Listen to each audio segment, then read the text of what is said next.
Teritoryo namin to. Tapos na ang pagpipigil at wala nang masihigit sa alab ng pusong di makikitil, na saan man hahantong dililikas. Teritoryo namin to.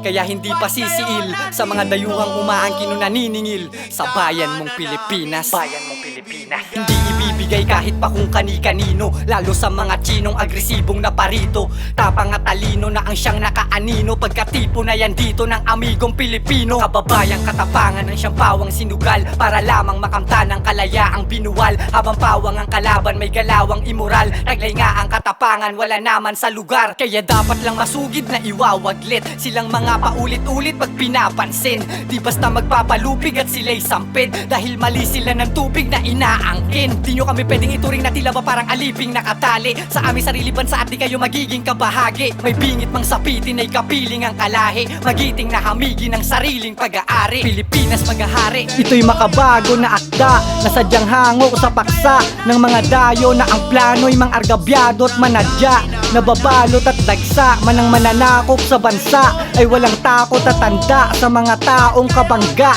pagkat lahat tayo'y magkaalyado at yan ang yaong panangga. You are now listening to Moro Beats.